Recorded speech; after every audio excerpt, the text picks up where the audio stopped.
Multiple campaigns underway. We're joined by someone who knows what it's like to fight a Tory leadership contest. Dame Andrea Leadsom threw her hat in the ring twice against Theresa May and Boris Johnson, and she's written a book about that experience, Snakes and Ladders, Navigating the Ups and Downs of Politics, which is, I think, published just about now. Nice endorsement on the back from Penny Mordaunt. Funny it should come from Penny Mordaunt, because that's who you're backing to be Tory leader. Very good morning to you, Dame Andrea Leadsom. It's good to see you this morning. The Tory leadership campaign, does it give you the shivers when you think back to the times when you were running? It really does. I mean, it is... You're sort of reliving it, and you're looking into the eyes of the candidates and thinking, oh, I'm so glad it's not me this time. It is the most pressured thing that you can do. And it is, obviously, makes a lot of sense, because you're wanting to be the Prime Minister of the greatest country on earth. So it should be tough. It absolutely should be. But it takes an awful lot of courage and a lot of, you know, it takes a lot of tough... tough negotiation and tough preparation. And a lot of thick skin, because as we've already been hearing, there are going to be, and have been, smears. There is apparently a dirty dossier. Details are being circulated about people's private lives, people's tax affairs. Is that all fair cop? Because we've, you know, seen a Prime Minister toppled because of criticisms that he wasn't transparent and honest. So all of these candidates are going to have to be squeaky clean. Yes, I mean... But nobody is squeaky clean. Exactly. I was just going to say, everybody is human. And so you can always, everybody in this room, I'm sure if we dig around enough, we'll be able to find something that we can put on the front pages to take them down. And, you know, it's my view, we've got a lot of talent in the Conservative Party. And there is no doubt there's any number of people right across the country who would like to see one particular candidate because they can align to their values, or they think they admire that one person because of something that they've done. But at the same time, it's all of those others, and perhaps the supporters of candidates, who are coming out there and saying, yes, but you don't want this person because... And they just assert something that may have very, very little bearing on reality, but nevertheless, it's just sort of mud sticks. And that actually, at this crucial time, when it's the MPs' voting period, that's the really, really important time. So I just think all colleagues should bear in mind we need to bring our party back together at the end of this. It's also a particular thing, isn't it, a leadership contest? Because normally in politics you are fighting for the team, for the manifesto, for what you all stand for, and suddenly it has to be all about you personally, why I'm the person who can do it for the party. And I thought what was interesting in the book, in 2016, you say in retrospect you didn't feel prepared enough. It was actually a kind of a shock. You didn't feel ready for that. I wonder, when you look back on that now, could you have been more ready? And when you look at the current crop of people putting their name forward, are there any of them there where you think they've not quite worked out how hard this is going to be to stand in this contest? Well, in 2016, the big takeaway for me is that politics at that level is just too important for friendships to count. So when you're a backbencher, you sort of think, well, I've got my mates and we have a great time and we all agree, blah, blah, blah. But when it comes to fundamental issues like should we leave the EU, like should we cut taxes, you can actually be good friends with somebody, fundamentally disagree and fall out over it. Amber Rudd and I did in 2016. You know, we were working together. We've been good friends for many years.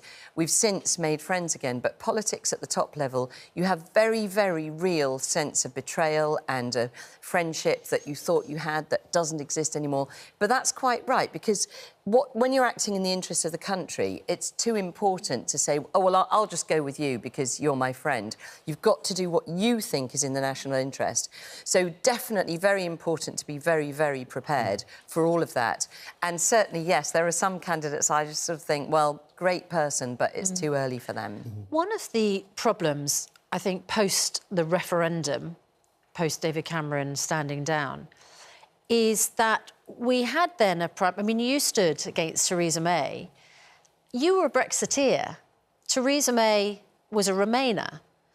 And as a result, I think even those who, you know, might have opposed you politically, I think wondered whether the Conservative Party chose the right person to lead a post-referendum Brexit Britain. Yeah. Do you think that was I mean, obviously you think it was a mistake because you stood against her, but Do you think that's part of the problem that we're experiencing now? I mean, 2016 was very specific. We'd had this referendum campaign that had really divided opinion, and the Conservative Party MPs were very pro-Remain at the time. And so for me, standing as a Brexiteer who really believed in it, was getting all sorts of flack from parliamentary colleagues who were like, well, if you're Prime Minister, we'll no confidence you. But added to which, because at the time, short leadership elections weren't the thing, so it was planned to have this 9-week campaign. So the real concern for me was that sterling was dropping, the stock markets were jittery, you know, our international credibility was at stake, and we couldn't afford a 9-week campaign. And when Theresa had so much support from the parliamentary party, those would be the people who would be having to take forward her policies. And so my view was that, you know, Brexiteer or not a Brexiteer, she, having pledged to take us out of the EU, should be the person to take us forward, because she could get going straight away.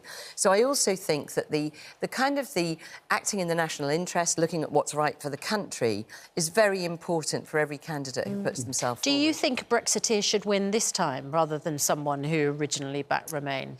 I do, actually, because this time we don't face that crisis of Brexit leave. We're out of the EU, and what we face now... We've still got a crisis over Northern Ireland, though, haven't we? Well, that is true. That is true, but I do believe that that's fixable, and I actually think that with the Northern Ireland bill, we're going a long way towards fixing that. But what I do think is that we have to now demonstrate the advantages of leaving the EU. You know, we had the COVID lockdown, which really broke up supply chains, which stymied the sort of international trading opportunities and all of the fantastic opportunities of deregulation, of proving ourselves as a force for good in the world that Brexit offers. And now the next leader needs to believe in it and take it forward. It's clear in the book in 2019, you were actually quite upset to find that you at the time were working hard on Brexit, and you say that actually there were other cabinet ministers' colleagues who weren't working hard on Brexit, they were working hard on their leadership elections, and therefore when you started you were behind the curve. Are there candidates in this election who have clearly spent less time supporting Boris Johnson and more time in recent months working on their leadership campaigns? I mean, you know, it is a real problem, because on the one hand, if you want to stand for the leadership, you cannot, as I did in 2016, wake up one day and think, right, well, I just need to put myself forward. You just can't do that. So you do have to have a lead time, and actually probably a year at least, in order to get your thinking straight and what you're going to be offering to the country. Sort out your video. On the other hand, exactly. On the other hand, it's a huge distraction from the government of the day. So it's a bit of a dilemma. You're backing Penny Mordaunt, but she has made these errors right off the starting blocks with this video, including Oscar Pistorius, including Johnny Peacock, who then asked to be taken out, including other groups and individuals who may not have given their consent to be in. I mean, isn't that, you know, don't you want to initially just prove your competence? Oh, I think Penny is hugely competent. You know, the video it's an opportunity to go on the attack. But actually, if you look at the video, it's fantastic. It says all about her vision. Well, it says she's made a mistake already. Well, you know, that sort of thing, it's publicly available footage, and obviously people have their own agendas, and so somebody who sees themselves in it and decides to give her a bit of a kick, that is up to them. But nevertheless, it's a fantastic video. Penny is incredibly competent. You know, you don't get to be as senior in the Royal Naval Reserve as she is and not be an incredibly competent and actually a fine leader. You know, and all the proceeds from the book are going to early years charities. You were appointed by Boris Johnson as the early years advisor. If Penny Mordaunt wins, are you going to be back in the cabinet running early years education?